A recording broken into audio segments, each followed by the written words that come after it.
Hello everyone, welcome to the program. This is Politics Today live on Channels Television. I'm Sean Wakimbale in Abuja. Tonight, I'll take you to Edo State. And after that, we'll talk about the state of the nation. We'll be getting some insight on where exactly we need to go as a people. A lot is happening. There are killings of insurgents who are disturbing the nation. These are some of the good news. And also, some good news is that the indices in our economy, they are looking up. GDP growth in the Q4. Some of the stories that are coming in. And of course, we are also hearing that the Naira did very well today at the close of market. It's a good news. It's not every day that is bad news, but we are hoping things will get better. But tonight, we'll be dissecting and looking at how things are and how we can make them better. Of course, we'll take you to Edo State. In the PDP, what is going on? Asue Godalo declared winner. What about Philip Shoaibu? We'll be speaking with Asue Godalo tonight on the program and some of the commentary coming after that event today. Stay with me, everyone. But first and foremost, let's check out some of your stories coming across the state.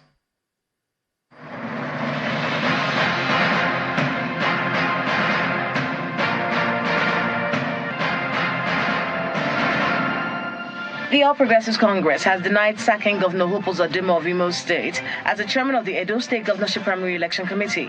At a news conference in Abuja, the National Publicity Secretary of the party, Mr. Felix Morka, says Governor Hope Uzodimma only stepped aside from concluding the primary election due to a scheduled engagement at the National Executive Council. Mr. Morka further explains that in the absence of Governor Hope Uzodimma as the chairman of the committee, the deputy chairman of the committee and governor of Cross River State, Mr. Basi Utu, only stepped in to conclude the primary election. Governor Uzodimma was neither sacked nor dropped, as has been erroneously reported, but was unavoidably unavailable to lead the completion of the party's Edo State gubernatorial primary election process. The Lagos State Governor, Babajide Sanwo-Olu, says the state is ready for the creation of state police, adding that the state can boast of at least 10,000 men to be immediately deployed once the federal government and the National Assembly firm up constitutional provisions for the establishment of state police. The governor engaged in a media chat where he said he eagerly awaits the creation of state police in the country to ameliorate the economic hardship faced by citizens in Lagos State. The governor said the government will resume a 25% reduction on public transportation in the state. And he announced further that Lagos civil servants from levels 1 to 14 will come to work physically 3 times a week and work virtually for the other 2 days to ease economic pressure in the state. As a government, we cannot be everything and everywhere, but we can provide and create avenues for others also to join us. Today, the Senate confirmed the appointment of 12 persons as members of the Monetary Policy Committee of the Central Bank of Nigeria. This confirmation comes after a report of the Committee on Banking, Insurance and Other Financial Institutions Committee of the CBN was considered at plenary. Justice Inyang Eko of the Federal High Court in Abuja has ordered the National Population Commission to release details of spending on the proposed 2023 population census to an Abuja-based lawyer, Opatola Victor, within 7 days. Justice Eko gave the order while delivering judgment in a suit instituted against the Population Commission. The judge declared that the refusal by the NPC to release the information or records of spendings on the proposed census as requested by the lawyer on March 30th, 2023 was wrongful, illegal, and unconstitutional. The Ogun State Governor, Dapo Abiodun, says the state government has placed an order for the purchase of 100 trailer loads of rice to be distributed to the vulnerable members of the public, while part of it will be on sale at controlled price, while other steps are being taken to address the current situation in the state. Governor Abiodun stated this in Abeokuta at a meeting with some stakeholders, which include traditional rulers, religious leaders, members of the organized labor unions, and market men and women. According to the governor, this measure is taken to address the current socioeconomic challenges. The Nigeria Police Zone 5 headquarters has released the national chairman of the Labour Party, Mr. Julius Abure, and 2 others arrested with him yesterday. According to the public relations officer of the zone, Mr. Tijani Momo, says Mr. Abure was released on Wednesday night.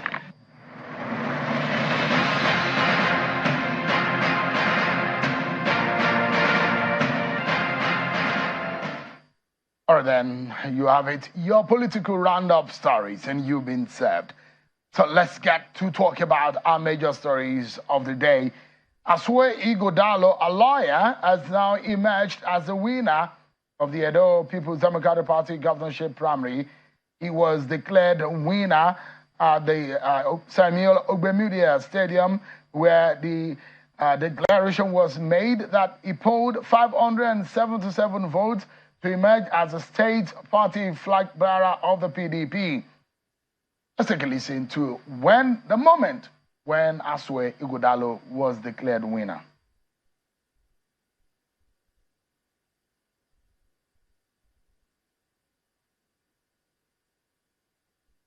Therefore declared Asurime Igodalo as the winner of just concluded primaries today with a total vote of 577.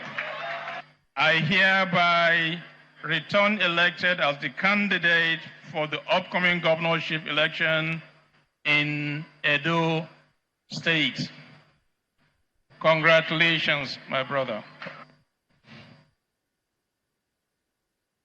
That is the declaration there. But in other parts of town, the Deputy Governor of Edo State, Philip Shoaibu, was also declared the winner of the PDP parallel governorship election primary.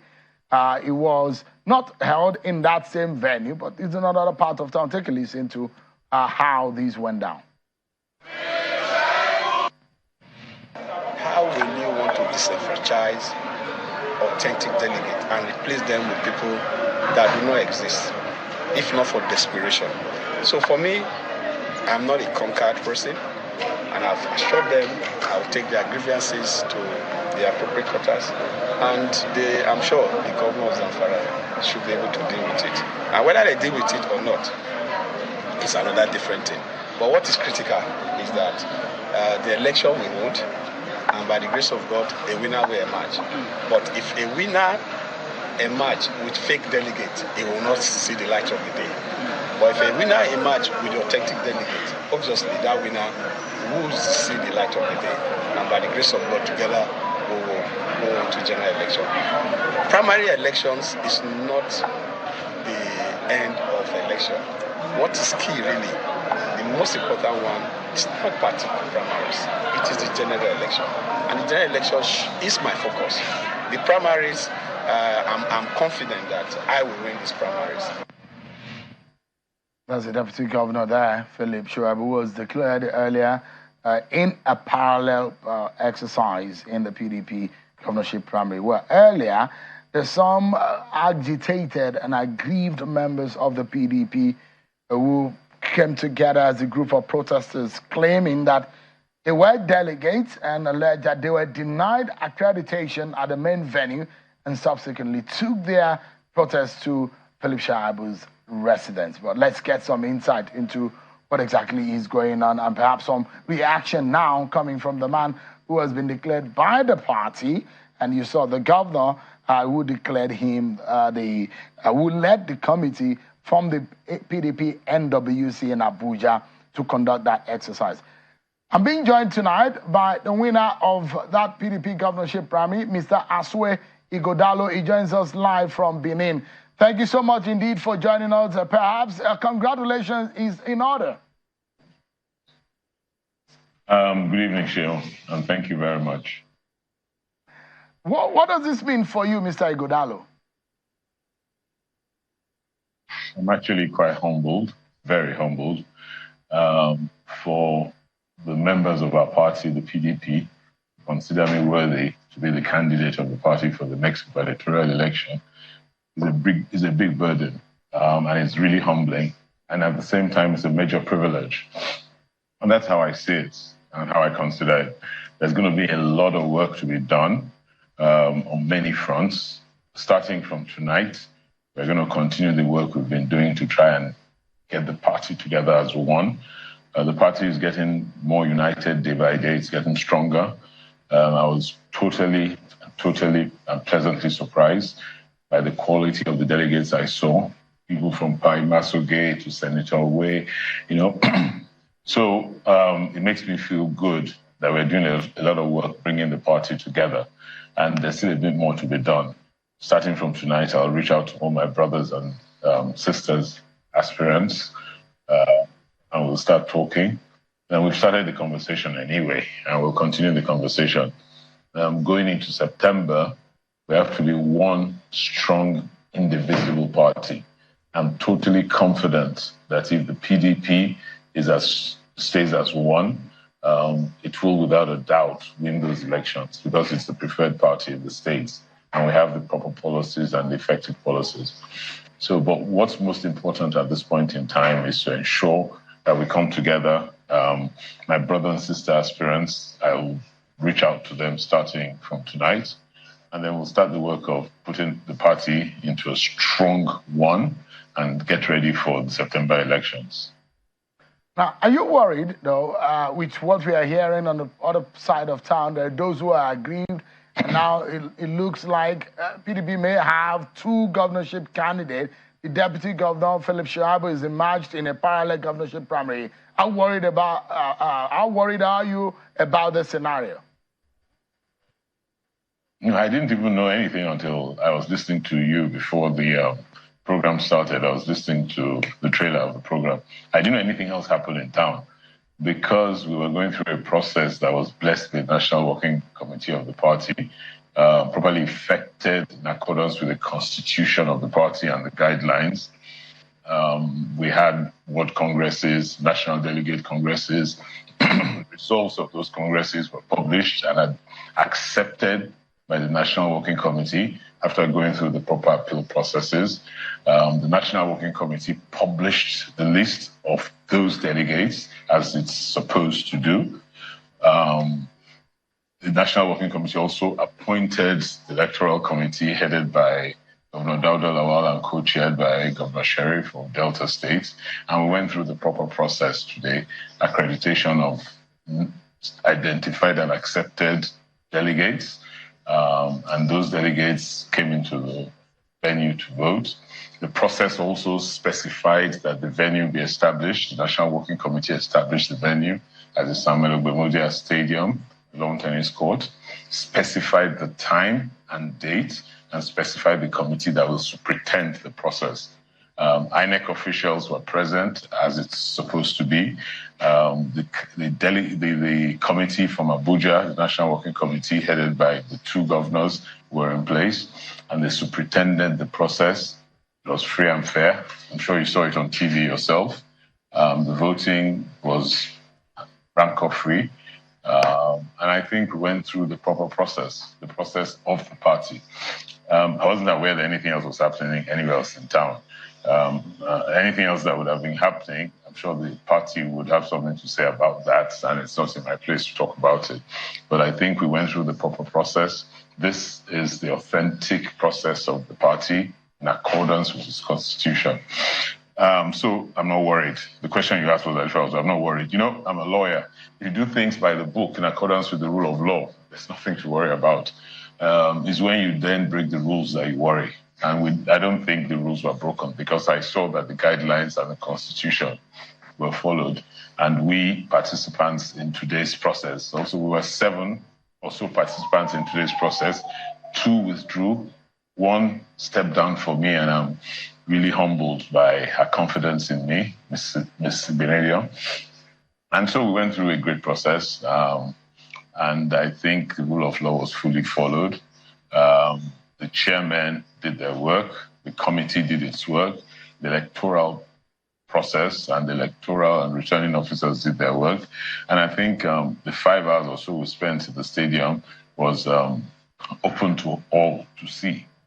So, Phil, I'm not worried. There's nothing to worry about. Again, like I said, if you follow the law and follow due process, there's never anything to worry about. It's interesting.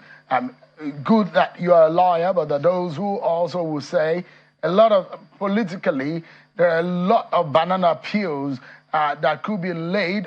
Politics and law sometimes, there are intertwining twins that at times there are danger that lines their relationship, because there are those who argue that the congresses were conducted in a manner that did not satisfy some members of the party and those who believe that those things, those processes were skewed, and they will tell you that those are the fundamentals upon which a primary could stand. They faulted it. Isn't that a recipe for disaster, a looming danger?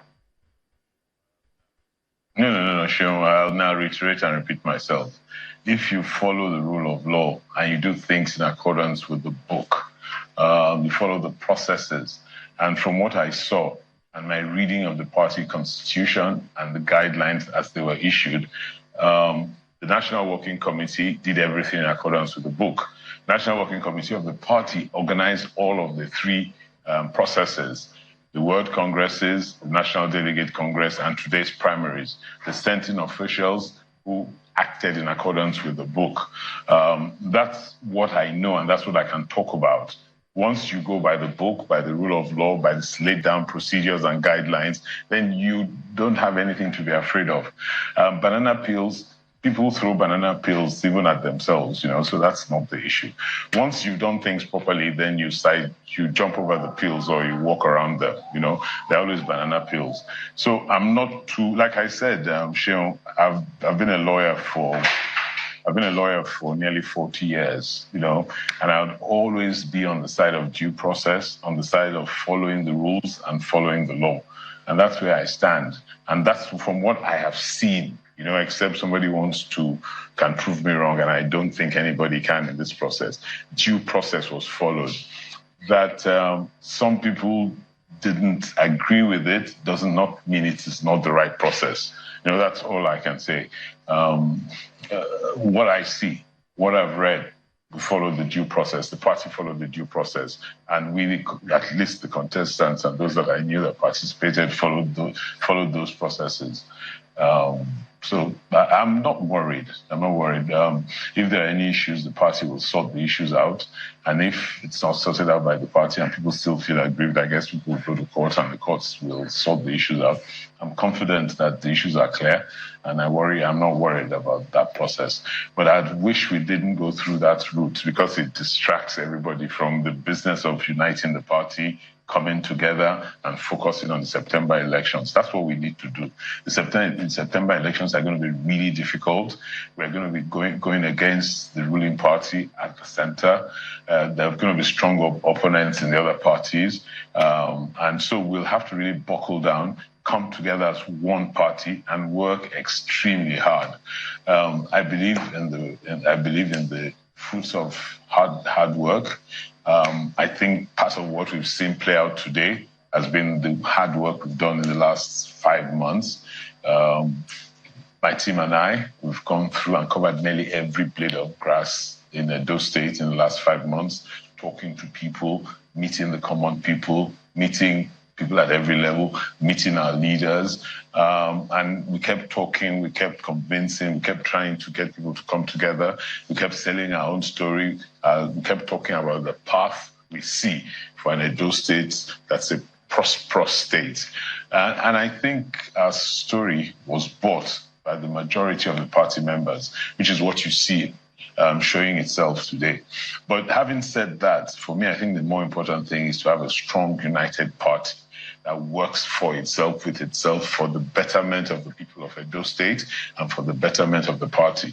And I'm sure if we get to that point, we'll do even much better. And I see us nearly there. Like I said, I saw today Mr. amongst our delegates. Yeah. Now you've been handed the flag. I was just about to finish, but it's fine. Right, it's fine. You've been under the flag of the party, and you will be the face of the party in the poll, all things being equal. But the question is, the likes of Philip Shawaibu, the likes of a long list of others who are aggrieved that there are other names on the ballot against you in this race. Are you able to, for example, tonight, make a commitment to reach out to them for the sake of peace? Is it possible? And how are you going to do that? Joe, you just want to keep repeating your questions. I said very clearly that from tonight, that's the work I'm going to start doing. All of them are people I respect tremendously. And each and every one of them has the capability to be governor of the state. you know. And at the end of my earlier speech, one of my earlier speeches today, I did say that I said that, you know. So I'm going to reach out to everybody starting from tonight. I'm going to start. I have already started the process, actually, even before we left the Ogbe Stadium. And I'm going to continue that process. And I'm going to reach out to everybody. And I'm going to try and convince everybody that we should join hands and work hard together for the sake of the party we all love so much, and for the sake of the people of Edo State that we all want to work for and that we all love so much. So, and I know that by God's grace and with the help of the leaders and the elders in the party, we'll be able to convince nearly all, if not all, of the aspirants to work together so that we can do extremely well at the polls in September. You said today, earlier in this evening, that you want to place yourself as a good tool. You say, I'm only a tool in the process, and I promise you all, I will be a good tool by the grace of God. Edo State will move from where Governor Obaseki stopped. The question is, how do you hope to be able to win for the PDP in the face of the criticism on the governance style and the manner in which the PDP has steered the affairs of the state? Again, I'll come back to the point I said. I think, yes, we need to do some uniting and healing in the party. And so we'll set about doing that, all of us, all hands on deck, everybody working together. But having said that, I think in the last 7.5 years, some very good work has been done in the state, and we'll build on that work. And where things haven't been done as well as they should be done, we'll improve on it. And we'll work very hard, and we'll come up with additional creative ideas as to how to move the state into prosperity. So all of our past leaders in the last few years, Governor Igbinedion, Governor Shomole, and definitely Governor Obaseki have contributed to the development of our state, and they've done a lot of hard work. Don't let's discountenance that.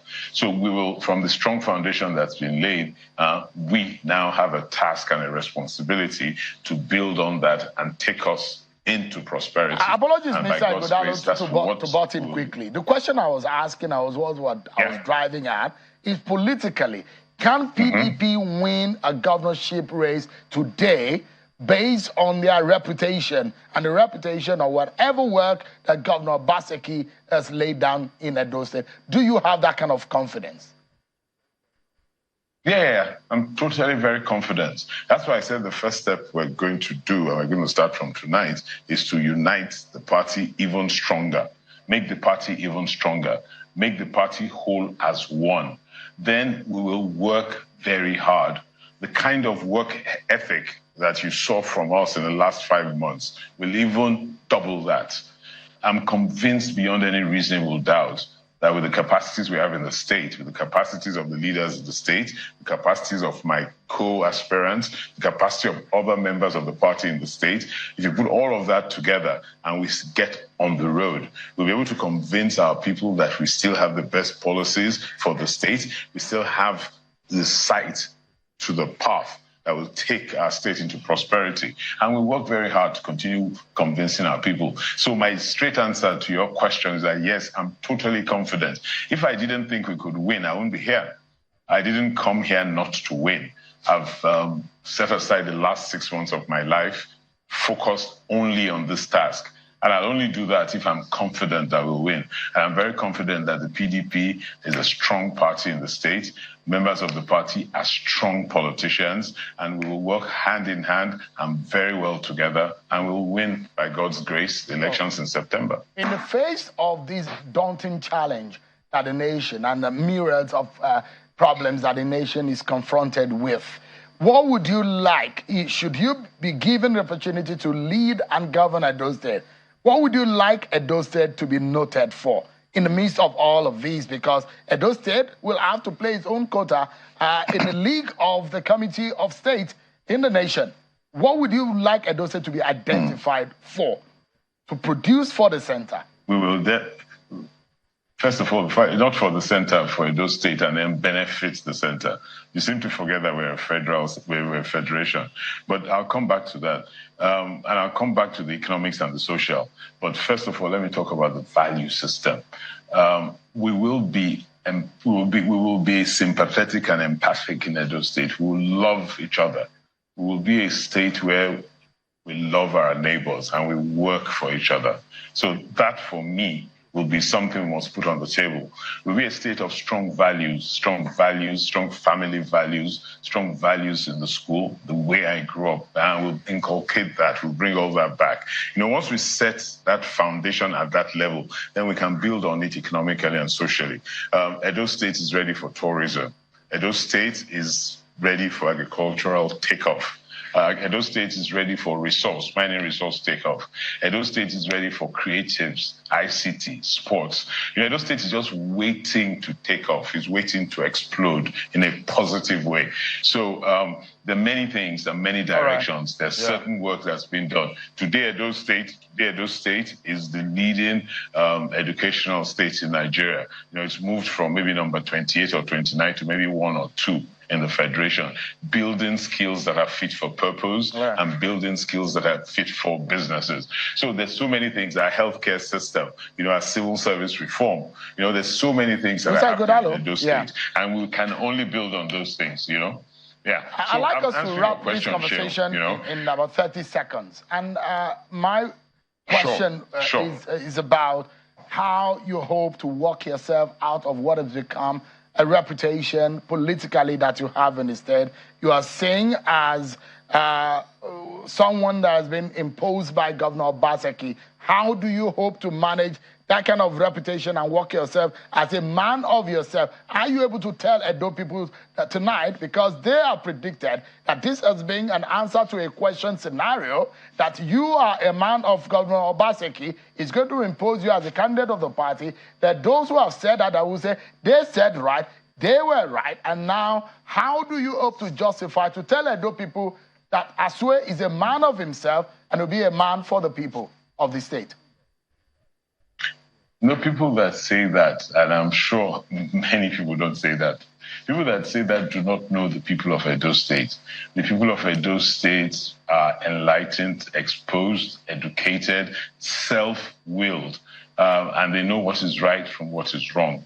The justice, equity, fairness is always the watchword in Edo State. Nobody can impose anybody on the people of Edo State. It's impossible.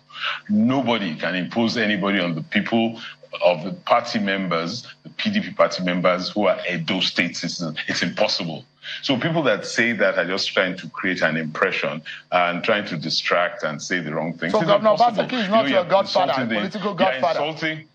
You are insulting the intelligence of the Edo State people when people make statements like that. And I refuse to accept it for the people of Edo State. So Governor Obaseki is not your political godfather? Refuse to accept it. No, Governor Obaseki is not my political godfather. Governor Obaseki is my friend. I've known Governor Obaseki since 1977. Governor Obaseki and I have been friends, and we respect each other tremendously. He worked as an investment banker, I was a corporate lawyer, and we worked on many transactions together, and there was strong trust. But Governor Obaseki didn't bring me into this political process. I came in of my own free will, encouraged by many other citizens of the state. So when people say this, and I say it again, people say to distract. When we were in this race, Governor Obaseki had 4 or 5 very close friends, 2 or 3 closer to him than I in the race. And I don't understand why people didn't say those were his candidates and why everybody pointed at me. There are people that I didn't live in Benin City at the time. There are people that when he is looking for recreation time, he spent time with. There were at least 2 or 3 of them in the race. So, when people want to say things that distract from serious issues and serious business, they talk about irrelevancies. So let's remove all of these irrelevancies and let's face the serious business of taking Edo State to the next level, okay? Asue Ighodalo, PDP governorship candidate in the 2024 governorship election. I wish you the very best. It does look to me that the race has just started, and I wish you the very best. It doesn't look like a sprint. It looks like a marathon. Thank you very much, Sean. Thank you very much, Sean. The best for the strength? By God's grace, we'll give it our very, very, very best shots. And God has a way of always rewarding hard work and transparent, honest work. Thank you. Thank you so much indeed. We'll take a break, everyone. But when we return, our attention will be away from Edo politics to the issues of the state of the nation. We'll be looking at how do we rescue some of those issues about the challenges of the economy. The national chairman of the Zenith Labour Party and a lawyer, Chief Dan Nwanyawo, will be joining us after now. Join us again, everyone. Thank you so much, everyone, for staying with us. Let's focus on the state of the nation and some of these issues that we have been having conversations over and how we can get over and get on with the work and the business of fixing Nigeria. I'm being joined tonight by the national chairman of the Zenith Labour Party, Chief Dan Nwanyawo. He was the former national chairman of the Labour Party. Interesting, they released the national chairman of the Labour Party, Julius Abure, the party that you headed some time ago. Yes, I was going to issue a statement today that they should let him be. They should release him, let him go and conduct his primaries. Then you can go ahead to investigate whatever allegation. The leader of their party have said, okay, they are going to have independent inquiry. You see, there are things you do as security agencies. You give an impression that you don't want certain political parties or persons to have their freedom. You don't just ambush him in a door and arrest him. No matter, invite him. I also didn't like the way he was humiliated. You don't force him to sit on the floor. You see, the problem in the Labour Party is not something that you have to fight at the eve of a primary. Why do you think that the counter-accusation over corruption, over money spent, why do you think that this is going on in the Labour Party? Honestly, because I read your resignation letter when you left, and I'm wondering, you say you left over 400 million or thereabouts. I left 460 billion in the party to my successor, not Julius Abure. When I was leaving, Julius Abure was secretary in Edo. You see, I have restricted myself from talking. But with what I saw, I knew someday something would happen. You see, I left for 60 million.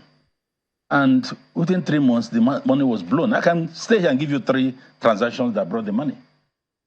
And I called my successor. I said, they say you're now moving money into a private account, Southern Nigeria Limited, EcoBank,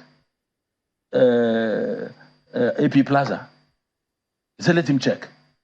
I said, as your account become Dangote's account that you won't know when money entered. I gave him 2 days. He came back. I said, what did you find out?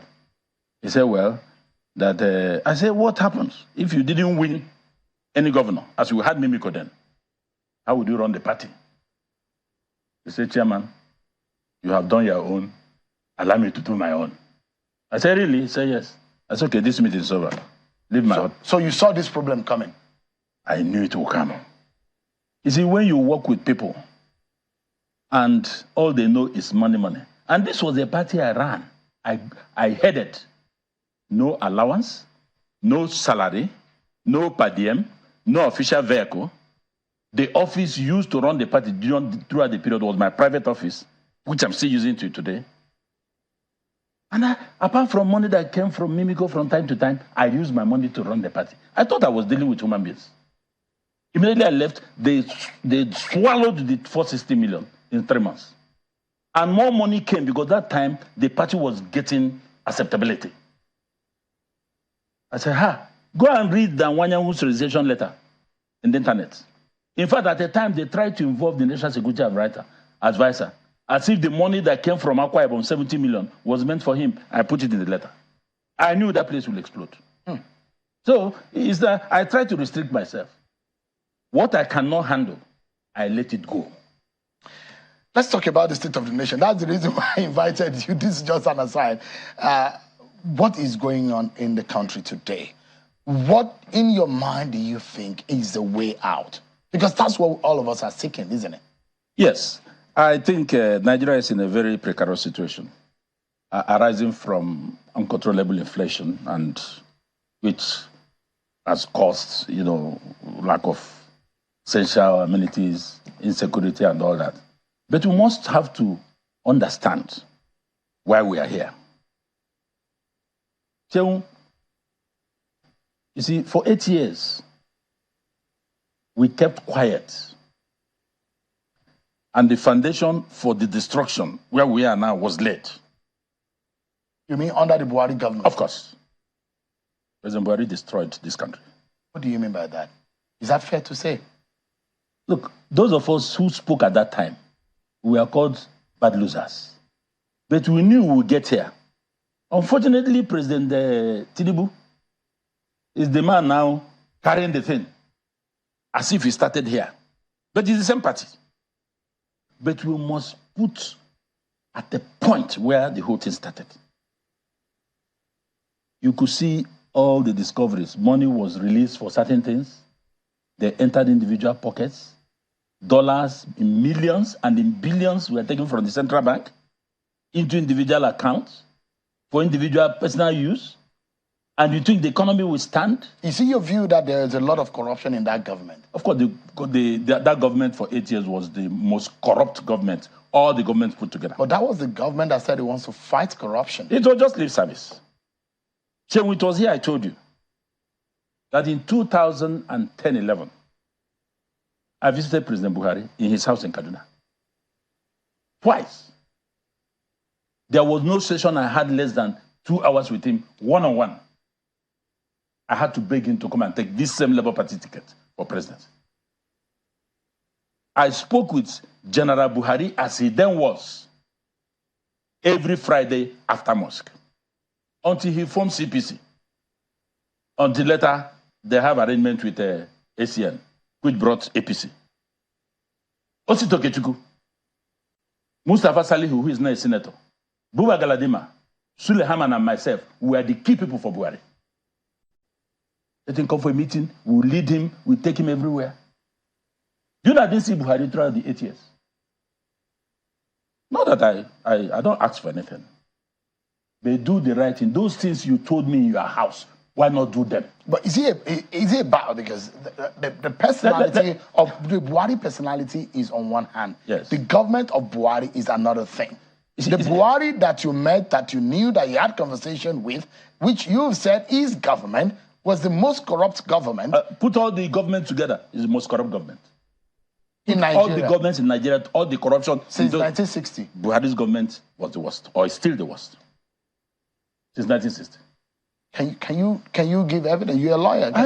Can you substantiate how many would I do you want you to start with? There's so many that you cannot be raising them. The facts are there. Even this present government has given us some tips of what they did. Buhari may not, they say he may not know, but the buck ends on his table. And that's why I'm saying President Bola Ahmed Tinubu is the most experienced individual, politician that became president. There is nobody that became president in this country that has his experience. Even above Peter Obi? Above Atiku Abubakar? Atiku Abubakar has not been president. He was a former governor. He has not been a president. I'm talking of those that have become president. And that's why there is nothing. And he has guts. President Tinubu has guts. So there is nothing he cannot change. But why are things looking difficult right now? Maybe he's taking his time. I'm not speaking for him and his party. Maybe he's taking his time, but that the time has come now that he must show his teeth and that he can bite with it. What do you think if you were in President Tinubu's shoes? Yes. And to fix some of these problems, because we are tired of hearing the problem. We are feeling the problem, the pains, the anguish, the hardship is on us. Every citizen. First of all, where do we go from here? I have to look at the issue of the subsidy again. I have to look at it. All of us who contested that election agreed that we will remove subsidy. My template was not to do it the way it was done. But President Tinubu, Atiku Abubakar, and Peter Obi said it will go from day one. I didn't say so. Go and see my manifesto. I had a project to fix Port Harcourt and Warri refineries. Within 6 months, I still had the experts' projection on that and the fault they had. And that was why I came to say, after 6 months, 9 months, I will sell fuel for 100 naira. People ask me, how would you do it? What will be the rate of dollar when you be selling fuel for 100 naira? I said dollar's rate will be consequential. And you don't think that market forces might... No. You see, that's why I have given you one tip. Look at it. Try your best endeavors to fix these two refineries that were supposed to be working in December. Understand that in the next few months that Port Harcourt or Warri might get us straight. Let him get it working. And then let us address all these social interventions. Let them get to the people. Let them get to the people. It is hot out there. The president is not... Now, Nigerians must be patient. It is not by demonstrating, by burning Nigerian flags. I read one professor, instead of addressing the issue, he was saying that he was surprised uncharacteristically while Igbos are not talking or involved in the demonstration. Why should Igbos be involved in the demonstration? They have been hungry for 8 years. Their own is just 8 months. This president, for God's sake, is only 8 months. But there was a group in Nigeria, the most hated tribe in Nigeria. You put them in a dot and marched on them. They have been hungry for 8 years. To the extent that they are now used to hunger. And one professor is saying, why are you not demonstrating? Where was his mouth when President Buhari showed ancient hatred on that tribe and their people? Where were those who are now talking both from the Senate and everywhere, attacking President Tinubu? Is it right to say President Buhari showed hatred? He had certain people. He had ancient hatred against the Igbos. That may not be right. I am saying it now. He's my friend. I'm saying it. But you can't substantiate that fact. I can substantiate it with facts. I can, brother, you see, when you see where a bird is from, don't start asking how does a bird feed. Don't you agree that the Igbos are the most hated in Nigeria? As a group, I'm asking you. I mean, you have to substantiate that. Anyway, let us continue. You see, you won't do that to a tribe that had been... You see, the difference between others and Igbos is that when an Igbo man is hungry, you don't see it on his face. But people are making us, don't go and demonstrate. In fact, we have put up a committee. As I'm talking to you now, they are going around the entire Southeast, particularly the Igbo states, telling our young people, don't come out. Don't demonstrate against President Tinubu's government. President Tinubu has nothing against the Igbos, and we have nothing against him. Don't go and demonstrate because they want to drag you out to shoot you young people. We have evidence to show that Igbos have always been the brunt of every single demonstration or every action in this country. They'll be singled out and be shot. Let our young people, those in the market, in fact, people are going to the market, don't come out. Continue with your endurance. Let nobody drag them in. So these are some of the things that they must have to be patient. Nigerians must be patient to see how these economic reforms will work. It is not by getting to the street. I listened to the Senate President a few days ago, Senator Akpabio, that extra 30 billion have been given to the governors. They must ensure that these things get down the line. It's not by looking for foreign exchange market. 30 billion is a big deal. Put 1 billion in every local government in your state. You will see the results. So don't push it to the center. Both national and subnational governments must do everything to ensure that this problem of hunger is ameliorated. So it's a unanimous decision in the Southeast not to protest the In fact, our president Ohaneze worldwide, Chief Dr. Emmanuel Iwanyanwu, has written on that. And that is the position of Igbos. We are not going to protest, though we are hungry. But the NLC had said that it will go on the street. No, the NLC is not Igbo. I'm talking about the tribes. You see, politics is local. Why are we tribalizing these issues? No, we are not tribalizing it because this is a tribe-hated. They will bring the young people out. Among the crowd, they are the ones to be shot. Look at NSAS, who bought the brunt. The Igbo young men and women. Look at Matasina riots. The Igbo young women, all their shops were looted. Look at even when there is intersect problem, Igbos will bear the brunt. So we have told them, as a patriot, we have told them, I don't want trouble in this country. I love this country. The day of demonstration, let every Igbo man or Southeasterner, anywhere in the country, when they're demonstrating, don't open your shop, don't go to work. Stay in your house. When they finish, come out. Because they're going to be at the front. We have records to show that it is an attempt to shoot all these young people. So the professor that was deaf and dumb for 8 years of Buhari, Professor Usman, please don't mention our people. We are coming to the conclusion we will do nothing against the president and we will not demonstrate against him. I think Igbos are some of the finest in mind, in looks, and in character that I've seen in this country. And I do not, just a moment, and I really do not like, because I do not like to be judged by the tribe or what part of the country that I come from. I'm a Nigerian, and let's debate on the issue of idea. When the issue of tribes are coming in, it's not pleasant for our country. And I don't think it's necessary, does it? I am a patriot, not a tribalist. But for me to speak on this, I don't want our young people to die. I have never supported anything tribalism. When people do things based on tribe and religion, it pains me.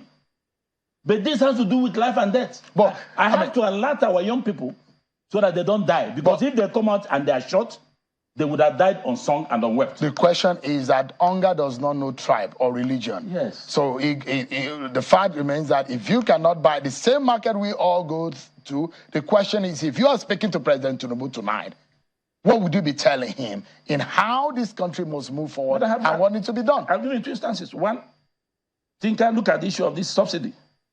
The way it was done, Mr. President. Look at it again. Look at the refineries, get them to work. These social interventions, money release, monitor it. Let it get to the Senator Ndume yesterday was suggesting food stamps. Well, you see, that's another conduit pipe. How are you going to do it? I listened to him. America is not here.